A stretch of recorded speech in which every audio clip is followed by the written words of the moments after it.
Hidup TV mempersembahkan Oase Rohani Katolik yang dibawakan oleh para imam Keuskupan Agung Jakarta. Selamat menyaksikan. Sahabat Oase Rohani Katolik, apa kabar? Kita berjumpa kembali hari ini dalam siaran Oase Rohani Katolik di hari Minggu biasa kedua di bulan Januari. Apa kabar Anda semua? Semoga Anda semua dalam keadaan sehat serta baik-baik saja. Bersama kita telah hadir Romo Diocesan Romanus akan menemani kita dalam Oase Rohani Katolik. Bersama saya Bernadette Marita. Sekarang marilah kita menyapa salam damai kepada Romo Romanus yang sudah hadir di studio untuk Anda hari ini.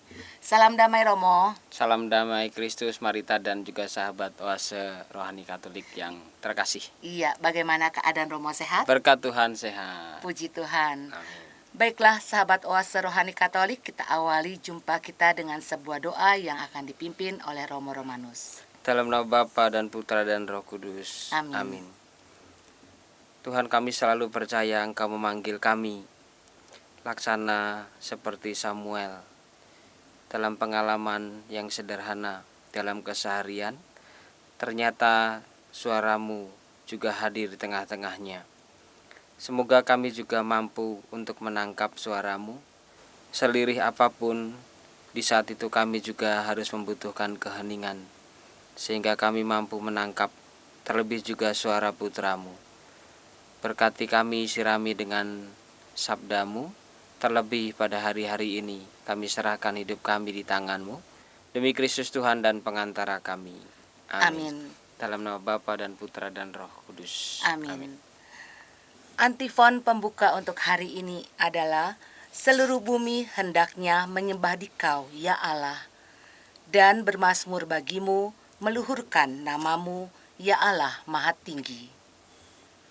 Bacaan hari ini diambil dari kitab pertama Samuel bab 3 ayat 3b sampai 10, dilanjutkan ayat 19.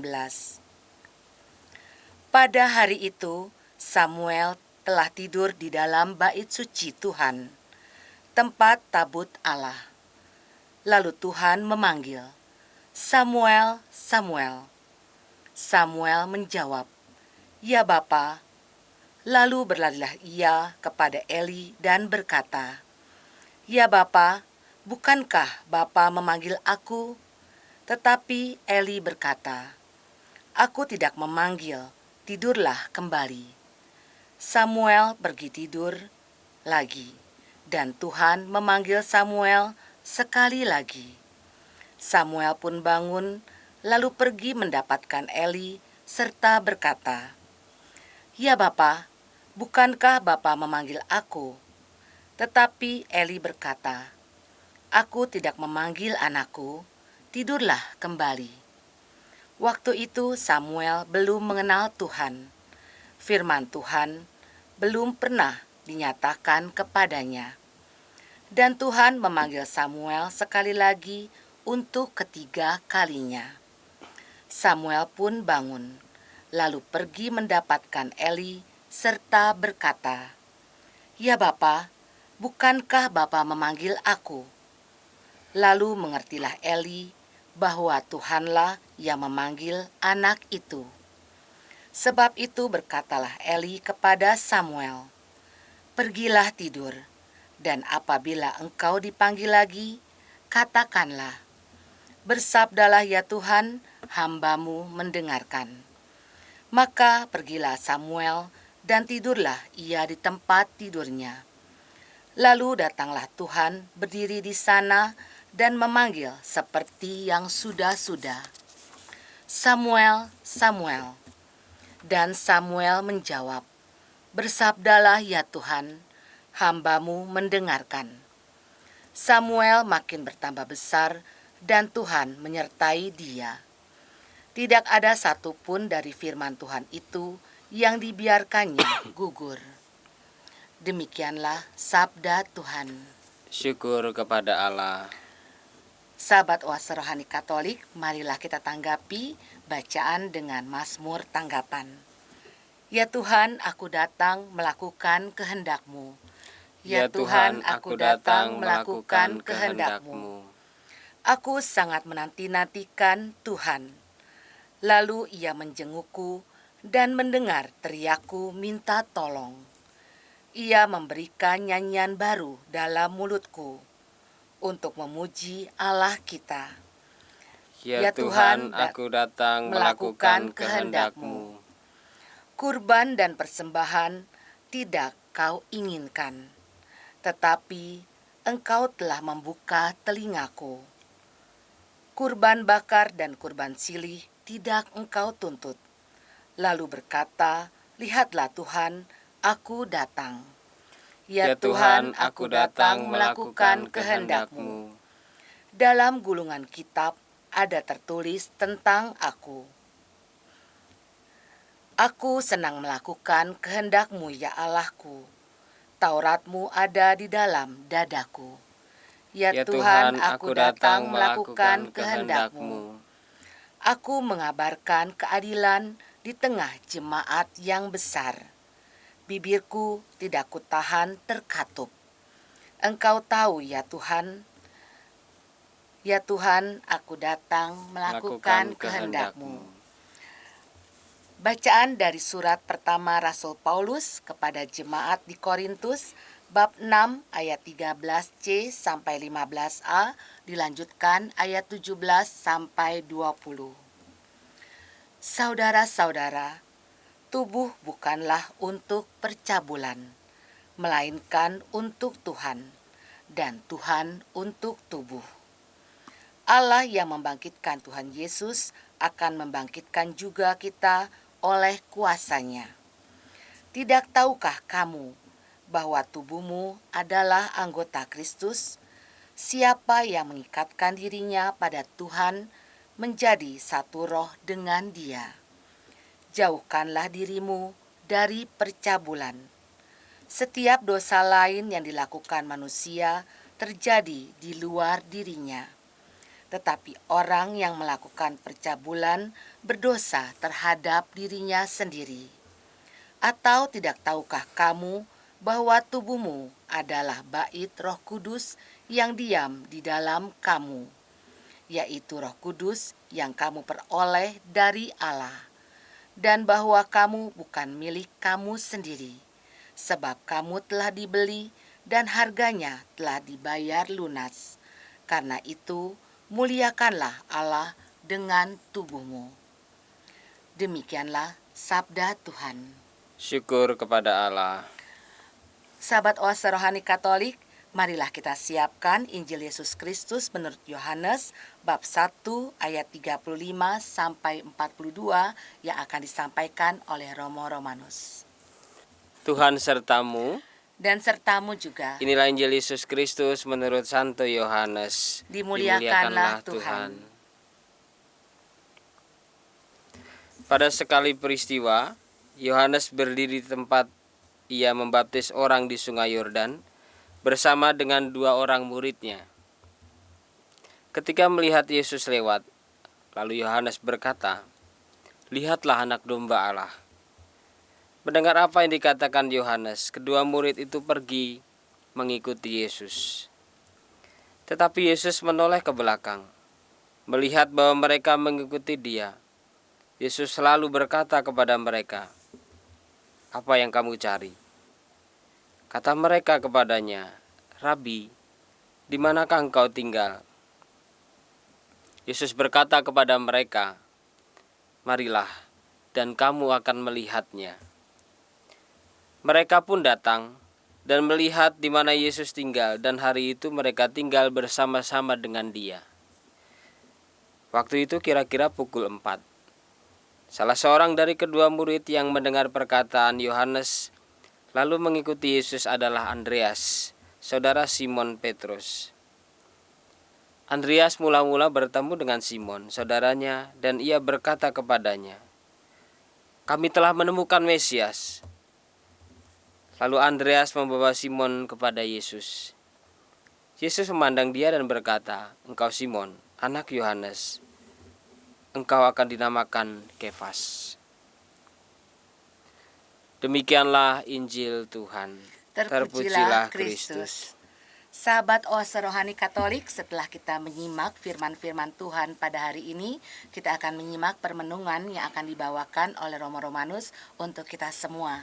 Romo, dari firman Tuhan hari ini, kabar sukacita apa yang ingin disampaikan kepada sahabat Oase Rohani Katolik? Baik, sahabat rohani Katolik yang berbahagia. Apakah ini saya mau bertanya dulu sama Marita ini. Siapa mau? Ini walaupun di bacaan pertama terkait dengan Samuel, memang tidak ada kata mimpi ya. Coba Iya, kita tidak cari, gitu nggak ada kata mimpi. Tapi yang jelas di awal pada saat itu dikatakan pada hari itu Samuel telah tidur. Iya. Samuel tidur. Berarti ini ya nggak tahu dia mimpi atau tidak. Kita nggak tahu persis. Tetapi dalam pengalaman Samuel, lalu dia mendengar suara. Berapa kali ini dia dipanggil? 3 kali, Mo. 3 kali ya. Tapi ketika panggilan yang pertama, kedua dan ketiga itu nama dia disebut 2 kali. Samuel gitu. Marita pernah gitu ya. Nggak pernah, Mo, jangan takut. Iya. Saya pun juga sebenarnya kalau terkait dengan mimpi nggak pernah juga ya dipanggil. Diteriakin pernah itu. Kalau mimpi kita macam-macam bentuknya ya. Dan ini 2 kali. Nah, bukan masalah percaya nggak percaya, tapi kalau beberapa tokoh dalam kitab suci baik Perjanjian Lama dan Perjanjian Baru, itu ada beberapa tokoh yang terkait dengan Tuhan 2 kali juga dipanggil namanya. Samuel. Kemudian misalnya ketika Maria dan Marta, kan lalu Marta bilang, Tuhan coba kasih tahu saudaraku itu, saya sibuk melayani kok, dia tenang-tenang aja nih. Lalu Yesus bilang apa? Marta gitu. Nah, ini ada beberapa teks tafsir yang sempat saya baca, dipanggil oleh Allah sebanyak 2 kali. Itu momen yang spesial. Nah, ini dipanggil, maka nanti kalau seandainya pas entah Marita lagi nyetir atau naik apa, terus tiba-tiba Marita, nah itu ada momen spesial yang mau disampaikan Tuhan. Demikian juga nanti kalau seandainya Marita ketemu saya di jalan terus Romanus, nah itu nanti Spesial, itu pasti ya. tidak akan saya dengarkan itu. Samuel, Marta. Kemudian bahkan itu saya masih ingat juga, Petrus kan ditegur sama Yesus itu. Petrus. Bahkan dia bilang iblis dan sudah menampi kamu dan lain sebagainya. Dia teguran itu, dan itu sebagai bentuk kenapa saya tadi mengatakan momen yang spesial. Setelah itu ada perubahan gitu. Samuel kita nggak tahu persis umurnya berapa ya. Iya. Tapi dia bersama dengan Eli. Samuel, Abraham juga loh. Oh iya. Ya kan 2 kali tuh Abraham juga 2 kali. Nah, kenapa saya mengatakan momen yang spesial ini? Demikian juga dialami oleh Samuel. Bahkan Marita dan sahabat Oase Rohani Katolik yang terkasih, di situ dikatakan pada awal ini Samuel belum mengenal Tuhan kan? Belum. Dikatakan dia belum mengenal Tuhan. Artinya sesuatu yang baru, sesuatu yang tak terpahami bisa terjadi secara khusus kepada Samuel dan bisa jadi kepada kita semua. Dan persis tidak usah terlalu cepat mengatakan bahwa ini panggilan, tetapi yang jelas Tuhan menyapa Samuel dalam situasi, dalam teks yang kita dengar dan kita baca ini Samuel belum mengenal Tuhan. Kan lebih enak, saya tuh merenung agak nakal kadang ya. Lebih enak kan gini ya. Tuhan mau pakai orang yang sudah jelas-jelas bijaksana, matang hidupnya, nggak ada masalah, bersih, taat, patuh. Enak toh? Iya. Enak, tapi ini kenapa Tuhan bersuara kepada Samuel yang ya mungkin ini masih kecil lah. Saya menggambarkan Bahkan ya, Eli ketika panggilan yang ketiga paham betul. Nah, nanti dua hal yang ingin saya katakan. Saya mau bahas tentang Samuel dulu, lalu setelah itu saya bahas tentang Elinya. Di sini akhirnya pada panggilan yang ketiga ketika Samuel datang kepada Eli, lalu dia bilang, ya sudah, ini bahkan menyebut lebih personal. Eli mengatakan,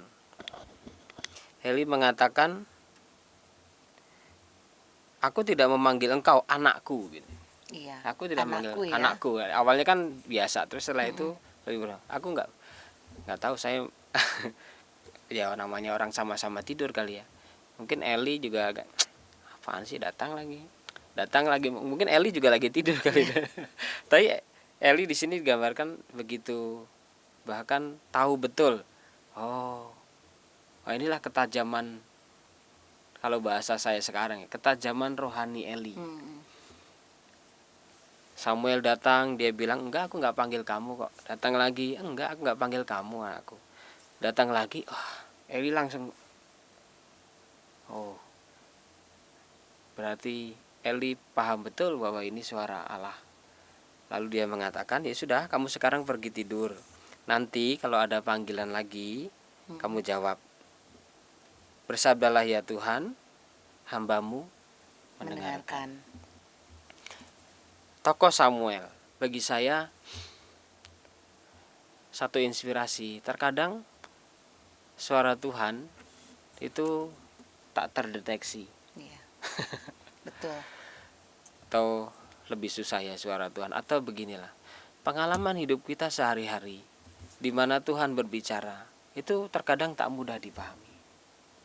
Contoh sederhana, seorang anak yang dalam tahun-tahun terakhir ini juga mengalami yang tidak mudah. Tidak mudah yang saya maksud, orang tuanya dua-duanya sakit. Padahal dia harus merawat juga atau mendampingi anaknya yang masih SD.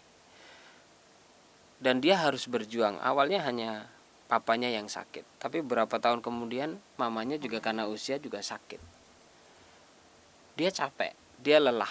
Maka benar juga, terkadang yang juga sangat lelah itu adalah pribadi-pribadi yang sehat secara fisik, tapi merawat orang-orang yang sakit. Itu capek loh. Iya. Itu lelah sekali. Bahkan dia juga kadang mengeluh. Tapi mengeluh juga kepada siapa? Tapi saya menangkap pribadi ini tekun lah. Walaupun rasa lelah, rasa letih, tapi gerak hati sebagai seorang anak, ya sudah Romo, nggak apa-apa, capek, tapi ya tetap harus dijalani.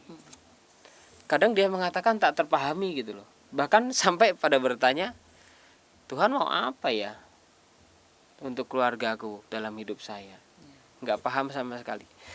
Tapi lambat laun dalam proses seperti itu, awalnya tadi dia pengalaman-pengalaman yang bahasa saya itu manusiawi, pengalaman hidup sehari-hari lah.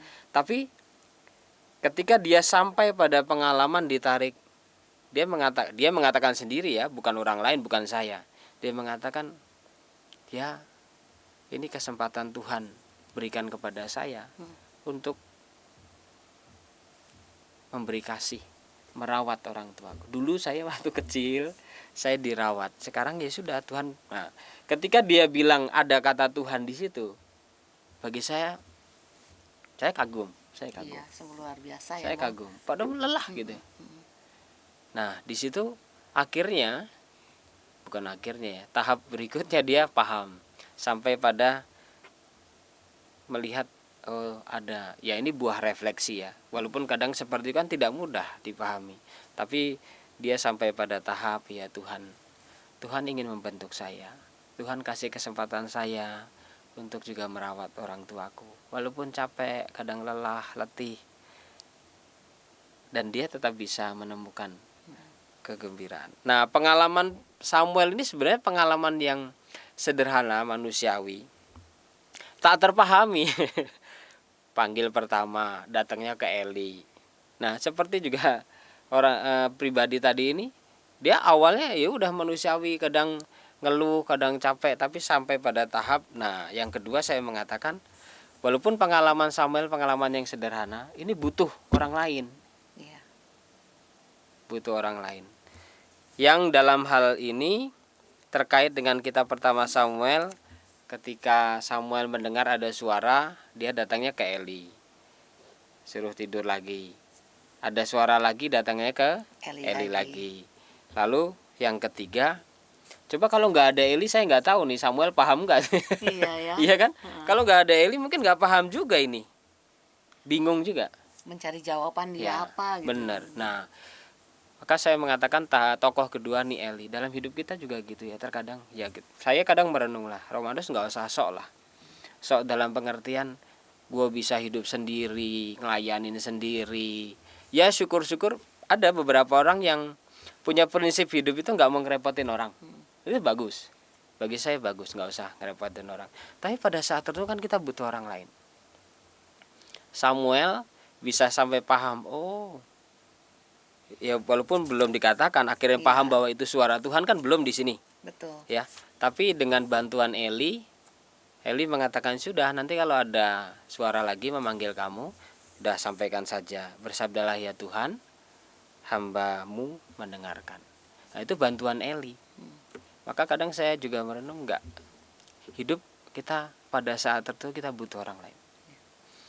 Laksana seperti seorang anak tadi, dia akhirnya dia juga butuh sahabat. Pada saat tertentu dia harus menarik diri, maksudnya pergi dengan temennya untuk refresh lagi, cerita. Ya kadang coba dari pengalaman saya tuh kalau hanya ingin cerita sama teman sepanggilan, maksudnya sama-sama Romo gitu ya, jalan bareng, padahal hanya jalan-jalan, padahal hanya minum, dia minum kopi, saya minum teh, saya nggak bisa minum kopi.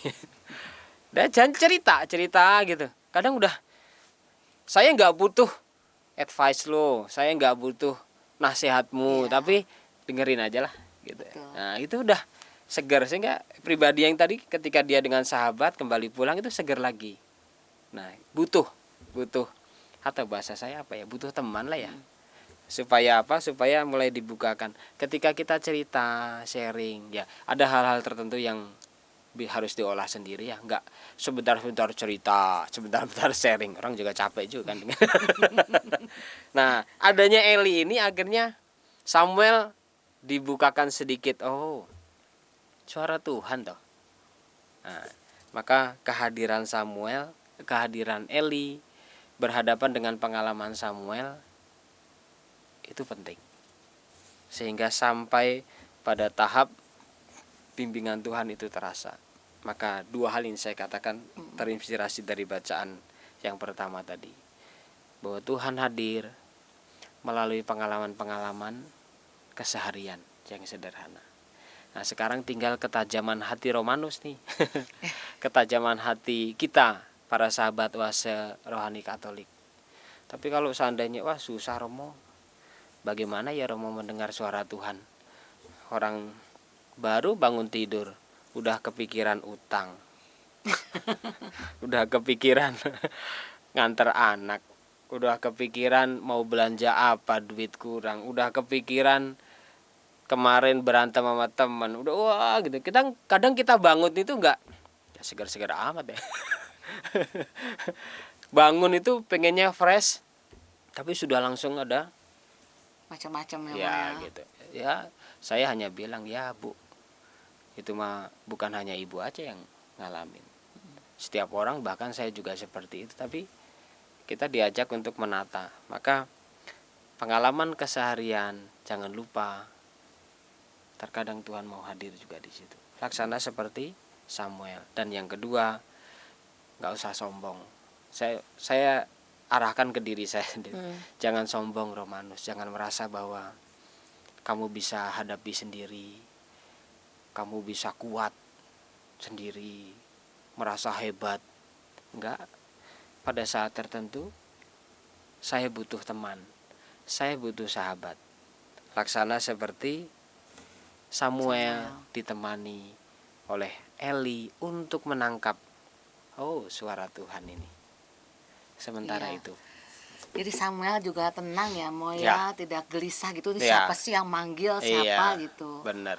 Jadinya dia tenang, tahu itu suara Tuhan gitu. Tapi di sini Samuel langsung percaya ya, langsung mempercayai Eli, tidak menyangka gitu, atau apa itu Tuhan, apa itu kan dia belum mengenal Iya, Tuhan Mo. benar, belum mengenal ya. Dan Iya. rasanya saya membayangkan tentunya Samuel ini bukan hidup bersama dengan Eli baru-baru aja ya. Pasti Eli juga mendampingi pribadi yang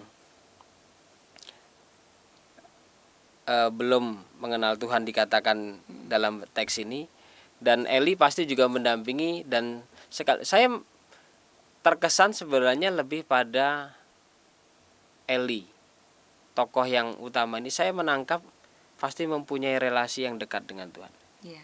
Atau bahasa saya punya ketajaman rohani, bisa tahu Oh, ini suara Tuhan iya. nih gitu.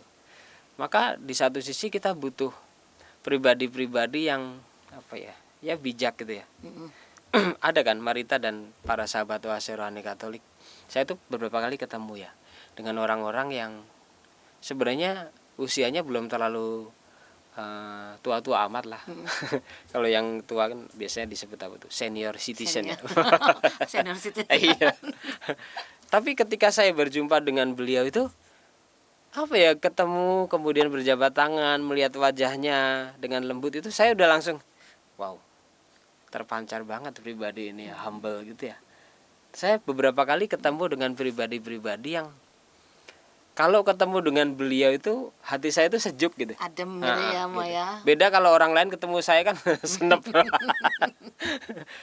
Saya nggak tahu Marita pernah nggak punya pengalaman perjumpaan dengan seseorang Iya. yang orang itu kalau kita ketemu dia itu bisa lebih rileks, lebih tenang. Yang awalnya kita bisa emosional tapi kita bisa belajar. Betul. Kelembutan. Ada tipe-tipe seperti. Saya membayangkan Eli ini ya kebapaan sekali ya. Betul. Sehingga kalau dikatakan Samuel ini masih muda, wah tipe orang muda kan menggelegar bisa apa, tapi ya bagusnya Samuel juga datangnya ke Eli, sehingga diberi petunjuk.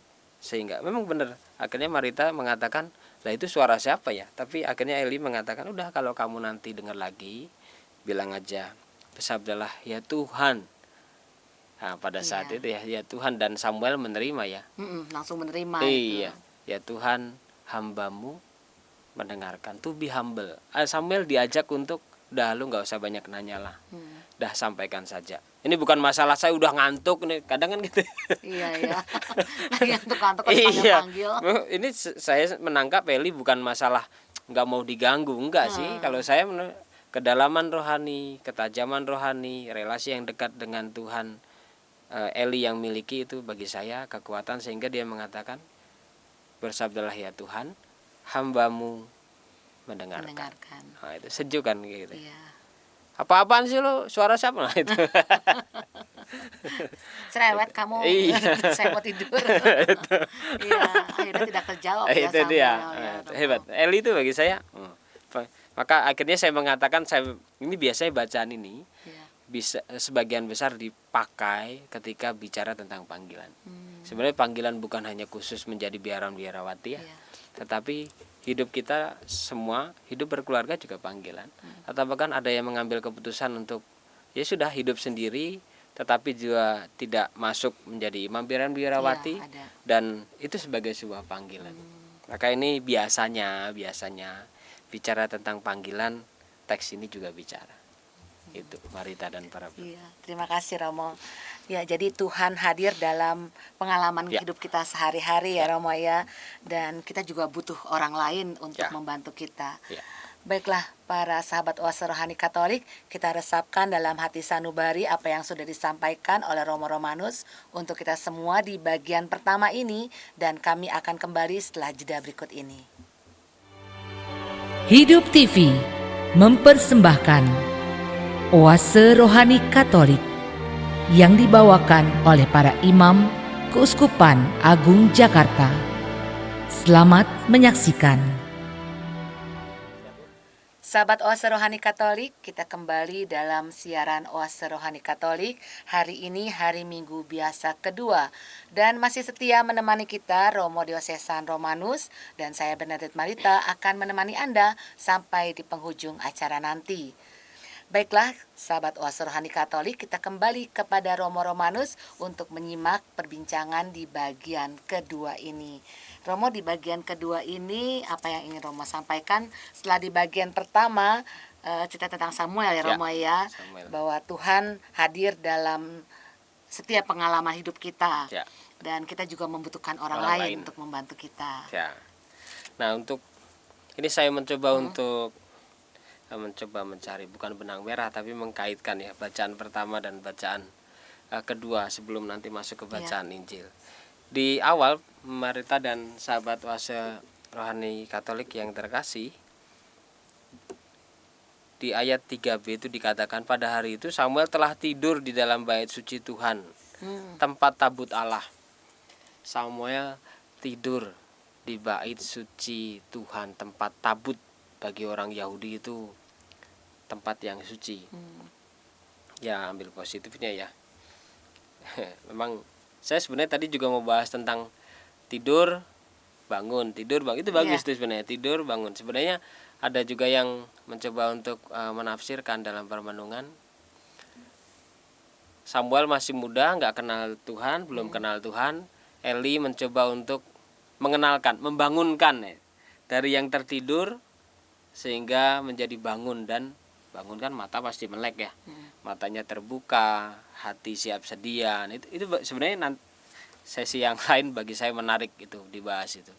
Tapi di situ dikatakan Samuel telah tidur di dalam bait suci Tuhan. Ya, kalau tidur kan berarti termasuk dengan fisiknya kan, bukan hanya kehadiran rohnya, jiwanya, tapi fisik.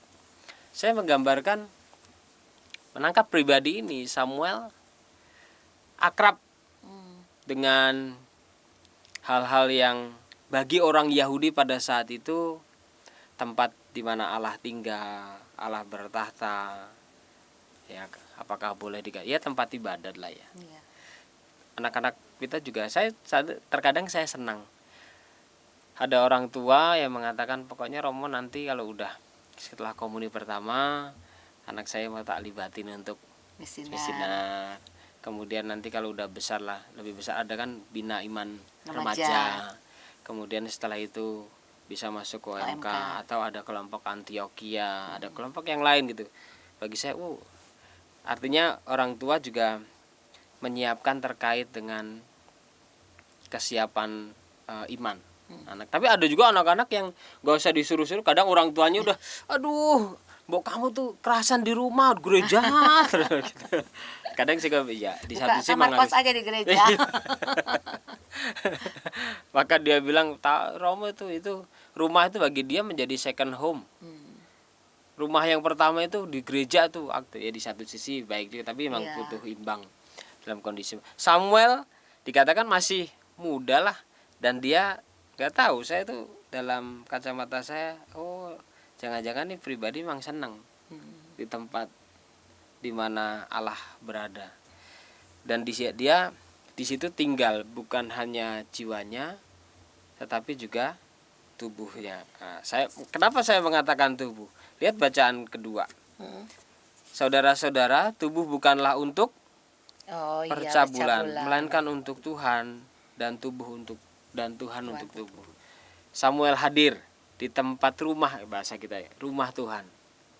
Bukan hanya hatinya, jiwanya, tapi seluruhnya.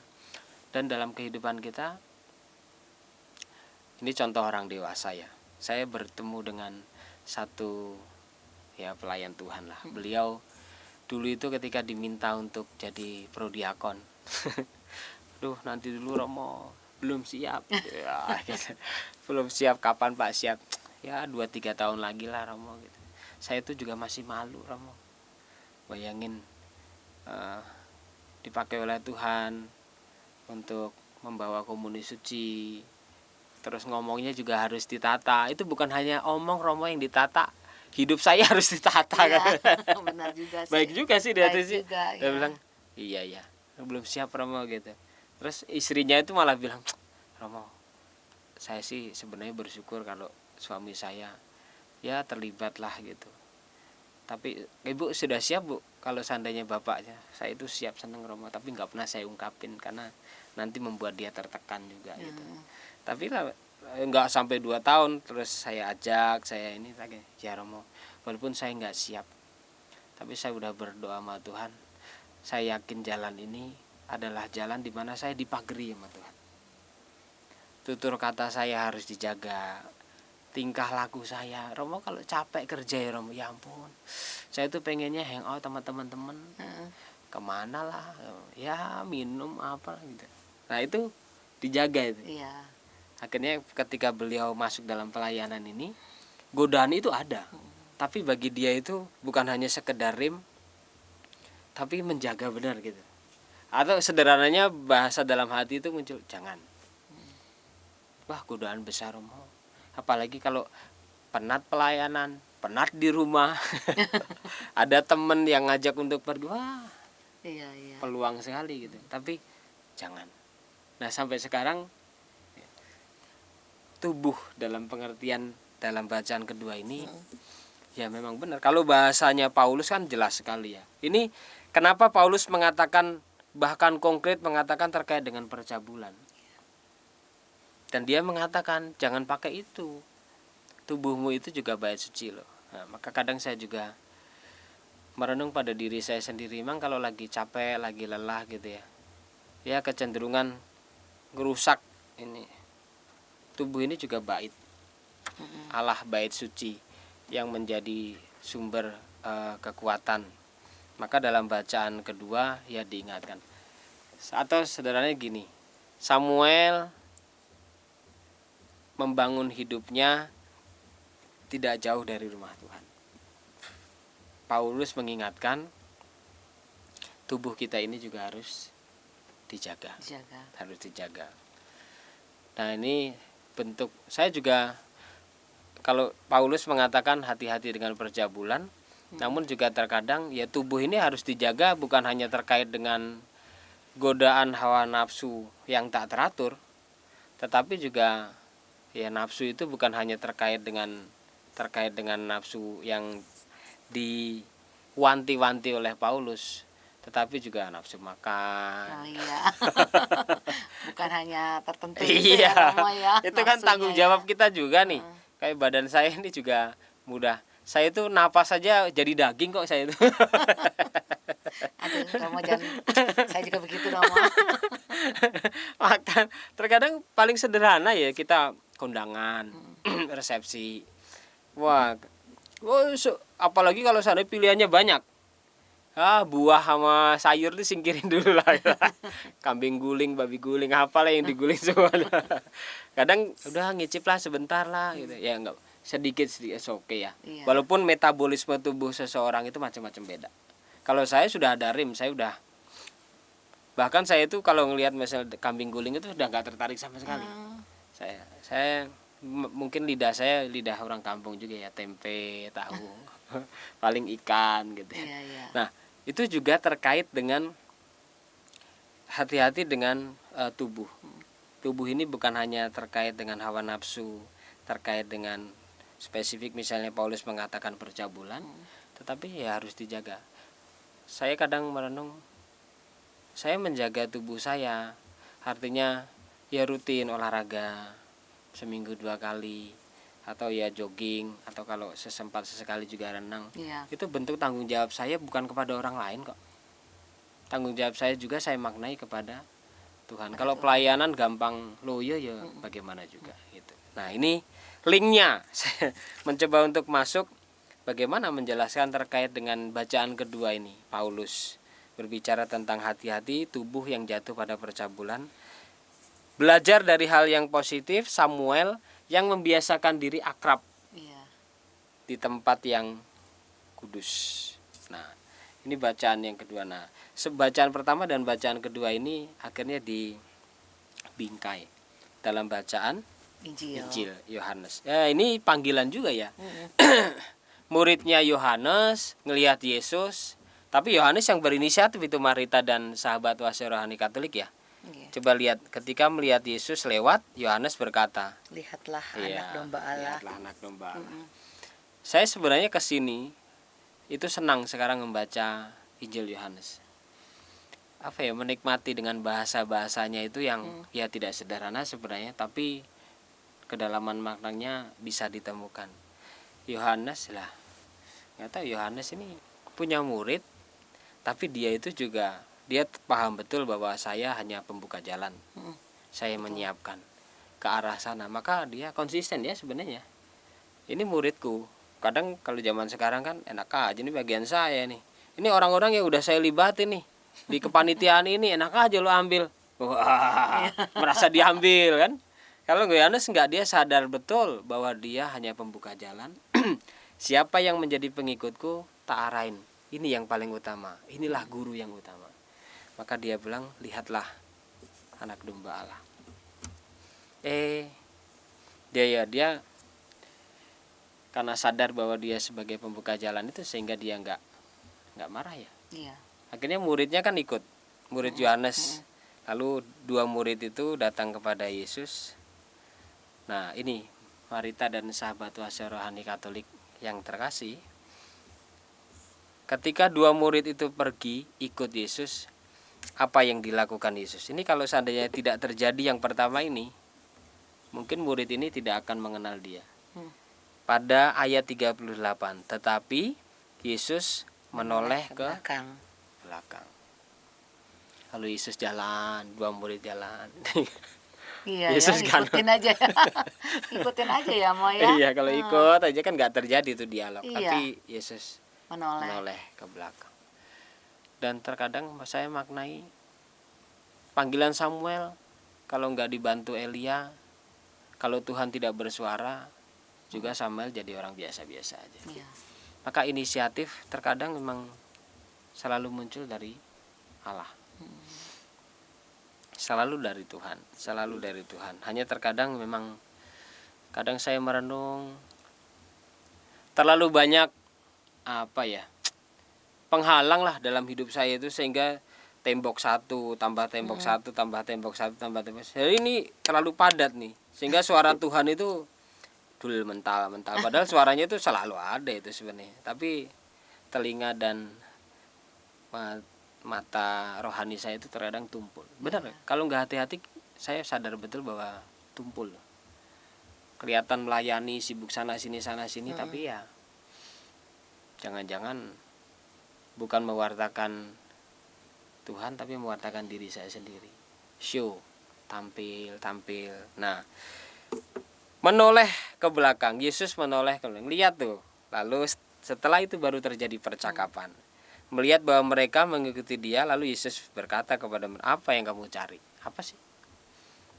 Nah, ini pertanyaan ini dah lupakan dari awal sampai akhir. Yesus hanya tanya kepada saya dan juga para sahabat Oase Rohani Katolik dengan usia kita yang sekarang. Iya. Apa sebenarnya yang dicari? Ribut. Kadang saya ngelihat tampilan di televisi, ya oke, temanya menarik ya, terkait dengan situasi yang sekarang, debat ini debat itu. Kadang saya, ini apa ya yang mau dicari itu apa gitu. Iya, betul. Tapi ya karena kepintaran yang dimiliki, akal budi yang dahsyat, ya terkadang debat dahsyat itu. Cari yang bisa menyatukan, yang bisa menjadi kembali damai. Betul. Beda ya, pasti perbedaan gak bisa lah dihilangkan. Tapi ya coba cari jalan tengahnya, bisa kembali bersatu. Tapi benar loh, saya mengatakan perjumpaan itu penting. Kadang kalau seandainya saya jengkel sama orang, gak pernah ketemu, saya itu hanya mikir dengan kepala saya sendiri. Dan semakin lama semakin saya jengkel. Tapi beberapa kali ketika saya ketemu dengan itu orang, jelas gitu ya, itu kadang ketika terjadi dialog, saya dimunculkan pemahamannya. Karena itu toh, kemarin dia itu mukanya kusut sama saya itu karena ternyata dia punya problem di keluarganya yang berat toh gitu. Kan kesan saya sombong amat sih loh. Iya. Salaman aja nggak ngelihat. Tapi ketika saya cerita, dia cerita, gitu ya. Terus saya bilang, Tuhan sorry, saya sudah menjudge seorang nih. Gitu. Nah, perjumpaan itu penting. Maka Yesus tanya, apa yang kamu cari? Lalu dia mengatakan, Rabi, di mana engkau tinggal? Nah, ini penting juga. Para murid juga nggak diam aja. Contoh, saya lari jauh ke belakang ketika eh, perumpamaan tentang Yesus memberikan perumpamaan seorang raja melakukan pesta perkawinan untuk anaknya, yang diundang malah nggak datang. Iya. Terus raja bilang, udahlah panggil aja semua yang di pinggir jalan lah, ini pesta udah tak siapin semuanya, domba udah tak potong, ini semua pokoknya enak, panggil. Ya udah panggil semuanya datang. Kemudian di pesta itu raja jalan, ternyata dia ngeliat, loh kok ada orang yang nggak layak nih di pesta anakku. Lalu Tuhan bilang, kamu siapa gitu. Tapi di situ di Yohanes juga nggak salah, di situ ketika raja itu bertanya, orang itu diem aja tuh. Nah itu problemnya. Saya menangkap karena kan bisa tuh loh, saya kan diundang, saya juga nggak siap, orang saya di pinggir. Iya. Lagi kerja, saya diundang, ya saya ikut aja. Orang yang undang raja, siapa yang nggak mau? Kan ngomong selesai kan Iya, gitu. betul. Tapi nggak, di situ tertulis tetapi dia diam aja. Ini terkadang kalau diam saja ini menjadi perkara. Iya. Di satu sisi penting untuk menarik diri, ngambil waktu tenang, meredakan amarah. Tapi kalau selalu diam, nggak ada dialog, nggak ada komunikasi, berat. Saya masih ingat sekali ketika perjumpaan seminar yang membawakan Romo Frans Magnus Suseno. Beliau mengatakan, jangan menghindari perjumpaan di saat ada konflik. Iya. Nggak selesai-selesai Iya, konfliknya. sesekali mengambil jarak penting, tetapi jangan selalu menghindar, nggak selesai. Lakukan perjumpaan, terjadi dialog. Semoga ada terang di situ. Nah, murid inilah ketika perjumpaan dengan Yesus. Akhirnya mereka, ketika Yesus bertanya, apa yang kamu cari? Mereka hanya bilang, di mana engkau tinggal. Ya udah, Yesus bilang, dok, mari, dan kamu akan melihat. Ikut aja. Nah ini, undangan ini yang berat. Bagaimana mungkin dia tanya, di mana engkau tinggal? Ya udah, ikut. Kadang Tuhan kan gitu. Iya. Tuhan gimana? Mari tak ikut. Kadang nggak jelas kan. Iya. Pengalaman yang berat, yang menyakitkan. Bahkan tadi yang saya katakan harus merawat dua orang tuanya yang sakit. Betul. Tuhan hanya bilang mungkin ya udah ikut. Berat Tuhan, ikut. Kadang saya juga dalam pengalaman hidup saya, kadang Tuhan hanya bilang, ya sudah Romanus, ikut saya. Lah kamu kan sudah mau ikut saya. Tapi kok begini, nggak jelas Tuhan. Ikut. Dan setelah itu semoga endingnya laksana seperti dua murid Yohanes ini. Iya. Ketika dia ikut, terang demi terang mulai dibuka, dan bahkan warta kegembiraan itu dia wartakan kepada yang lain. Ini Marita dan sahabat Oase Rohani Katolik sementara terkait dengan bacaan Injil. Tapi pasti ya Mo ya, Tuhan kalau sudah memanggil ikut, pasti ada suatu endingnya yang Iya. entah apa gitu, sesuatu yang membahagiakan. Benar, itu pasti. Kalau kita nggak lari ya, kadang kan kita Iya. harus butuh kekuatan loh ikut dia itu. Kadang capek, kadang juga dalam tanda kutip secara manusiawi nggak jelas juga. Iya. Maka ada satu penulis buku rohani, saya agak lupa siapa, dia mengatakan ketika mengikuti Yesus, kita salah satu dimensi yang harus kita sadari dan kita hadapi, kita masuk dalam ketidakpastian. Betul. Kita masuk dalam ketidakpastian. Jangan dikira bahwa setelah dibaptis salib akan ringan. Terkadang kan orang bilang, gimana ya Romo, dulu saya itu sebelum jadi Katolik kok hidup kelihatannya ya ada masalah, tapi enggak. Ini malah setelah jadi Katolik kok makin berat ya Romo. Mau jawab apa kita? Iya. Saya mau bilang, udah Bu, bertahan. Pokoknya nanti endingnya bahagia. Omong kosong. Biarkan beliau yang akan menemukan. Nanti yang pada saat saya menemukan, ya Romo, walaupun berat, kok saya itu kuat ya gitu. Nah itu baru, itu the power of kekuatan dari dalam sungguh, bukan dari orang lain. Betul. Baru merasakan sendiri Ya. ya Mo ya. Benar. Iya. Dan kalau tadi tentang panggilan Mo, Ya. Romo bisa cerita nggak bagaimana panggilan Romo waktu mau menjadi Romo? Saya ingin tahu nih Mo, Iya. bagaimana panggilan Romo. Ya, ini bacaan Injilnya memang kalau bisa dikaitkan dengan panggilan, Iya. bacaan pertama juga panggilan juga ya. Saya itu dididik, bahasa saya dididik karena saya di kampung di Sumatera Selatan namanya Belitang. Sana sebagian besar pastor-pastornya SCY. Oh, SCY. SCY. Loh, kok bisa masuk projo, gimana caranya tuh? Ya itulah. Lagi. Ya itulah. Maka di kepala saya dulu saya pengen masuk. Kakak saya itu udah masuk di Seminari Menengah Santo Paulus Palembang. Tapi dia tidak lanjut. Lalu titik poin berbaliknya itu adalah kenapa saya akhirnya bisa ke Jakarta, karena yaitu pengalaman hidup sehari-hari lah. Terutama bapak saya usahanya gagal total, bangkrut, gurung tikar lah, bangkrut. Singkat cerita, akhirnya ya udah, bahkan rumah disita. Kemudian akhirnya ya lambat laun akhirnya memutuskan untuk pindah ke Jakarta. Ya nggak tahu ya. Ini flashback ke belakang aja, terus saya maknai, oh ternyata jalan Tuhan juga ya. Dari pengalaman kejatuhan, sakit, tidak mengenakan, tapi lalu pindah ke Jakarta. Pindah ke Jakarta sekeluarga semuanya. Tahap demi tahap itu, enggak langsung. Tahap demi tahap, bapak saya, ibu saya, adik saya. Kemudian saya tamat SMP baru pindah ke Jakarta.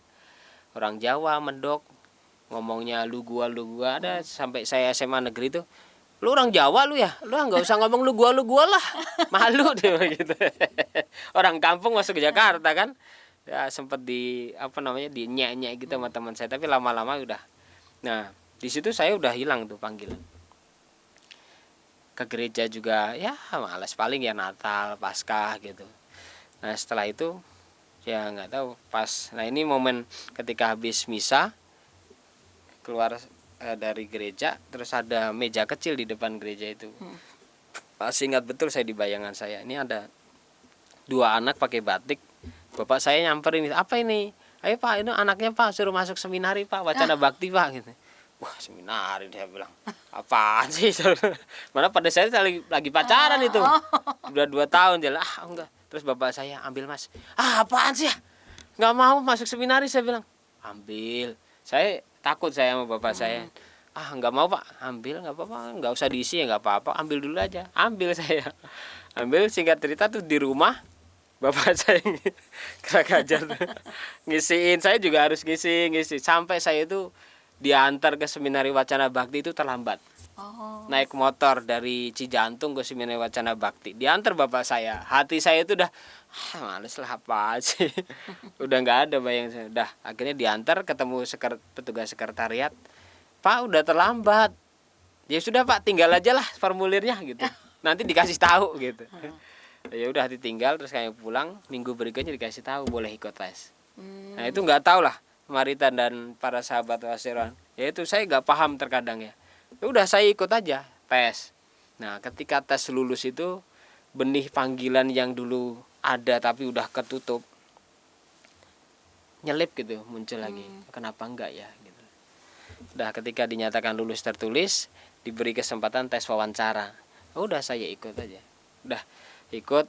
Nah di situ pas saya ke gereja Lucius Gonzaga Cijantung habis misa, lalu saya nggak tahu, tiba-tiba ke Bunda Maria lah, samping kanan itu. Saya, Bunda, kalau seandainya memang saya lulus tes tertulis, ya udah aku akan jalanin. Udah akhirnya lulus, ya udah saya bilang tak jalanin. Wah, bulan pertama itu di seminari saya nangis itu, tapi malu kan. Kadang di kamar sendiri nangis, gak kerasan saya. Tapi lama-lama ada teman diteguhkan, dan persis kurang lebih 7-8 tahun saya diproses sama Tuhan. Yang dulu panggilan ada mulai redup, dan sampai sekarang saya mengatakan syukur Tuhan. Nah itu perjalanan panggilan dari sesuatu yang biasa sebenarnya. Nah, pertanyaan kenapa saya kok malah masuk Diosesan Jakarta, yaitu titik baliknya ketika pengalaman tidak enak, pengalaman yang menyakitkan, pengalaman yang tampak tak ada rahmat. Siapa yang mau gagal? Tapi ternyata setelah itu saya maknai, oh ada maksud Tuhan. Iya, berarti Tuhan yang menoleh ke Romanus ya. Iya benar. Benar. Apa yang kamu ikut cari? Aku, ya. Kata Tuhan, ikut aku, Romo. Turut saja ya Romo ya. Mula-mula Romo belum mengenal Tuhan gitu. Walaupun ikut dia kadang ngesot-ngesot juga, ini nggak paham. Iya, Ya, iya. itu. Dari pengalaman tidak kenal bahwa perjumpaan itu penting ya Ya. Romo ya. Benar. Iya. Ya. Jadi bagaimana mau pesan hari ini yang dianggap penting yang bisa menjadi bekal untuk pendengar terkasih? Ya. Dua hal dari Samuel untuk saya juga. Tuhan atau suara Dia itu hadir dalam pengalaman-pengalaman hidup yang sederhana. Naik kendaraan, mobil, tiba-tiba kita ngelihat ada pemulung, kan kadang tersentuh loh. Oh, ya ampun Tuhan, kok saya merasa yang paling berat ya, padahal ada yang lebih. Iya. Tapi kok mereka mau berjuang. Nah, pengalaman sederhana. Betul. Tuhan hadir dalam pengalaman-pengalaman hidup yang sederhana. Dan yang kedua, dalam bacaan Injil, mari ikutlah aku dan lihatlah. Dia hanya mengatakan seperti itu. Dan apa yang terjadi, kita jalani dengan Dia. Iya. Amin. Terima kasih Romo. Sama-sama. Baiklah pendengar terkasih, sahabat Oase Rohani Katolik. Dengan demikian maka perjumpaan kita hari ini dengan Romo Diocesan Romanus dan saya Bernadette Marita cukup sampai di sini. Kami mengucapkan salam damai, tetap semangat dan tersenyum. Kita akan tutup jumpa kita dengan doa dan berkat Tuhan dari Romo Romanus. Bapa dan Putra dan Roh Kudus. Amin. Terangi hati kami dalam pengalaman sederhana yang kami jumpai, kami miliki dari Engkau. Semoga kami mampu menangkap suara-Mu ya Tuhan. Dan ajari kami ketika putra-Mu bertanya, apa yang kamu cari? Kami kerap kali juga menjawab, di mana Engkau tinggal? Dan putra-Mu mengatakan, mari ikut aku dan lihatlah. Semoga kami juga setia mengikuti jalan putra-Mu demi Kristus Tuhan dan pengantara kami. Amin. Amin. Tuhan sertamu. Dan sertamu juga. Berkat Tuhan dicurahkan dalam hidup kita, mencukupkan dalam keseharian kita dalam nama Bapa dan Putra dan Roh Kudus. Amin. Baiklah sahabat Oase Rohani Katolik, sampai jumpa lagi di Oase Rohani Katolik berikutnya. Amalkan Pancasila. Demikianlah Oase Rohani Katolik yang dibawakan oleh para imam Keuskupan Agung Jakarta. Tuhan memberkati.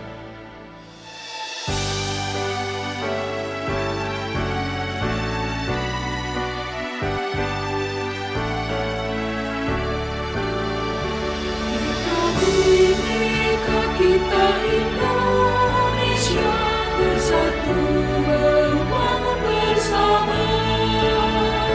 Kita Bhinneka, kita Indonesia, mari amalkan Pancasila.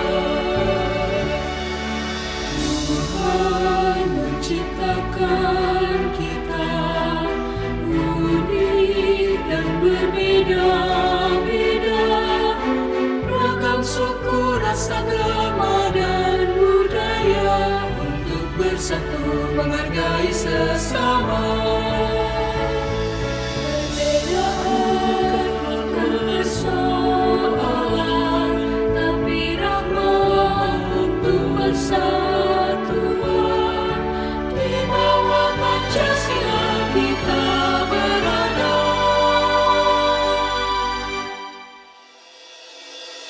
Bhinneka Tunggal Ika,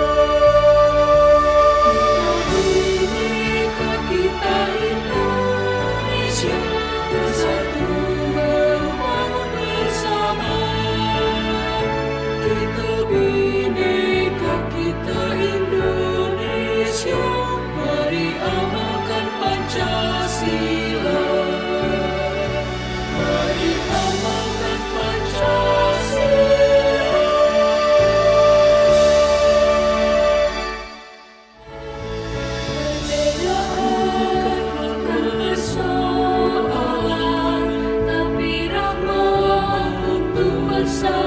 Persatuan, di bawah Pancasila kita berada.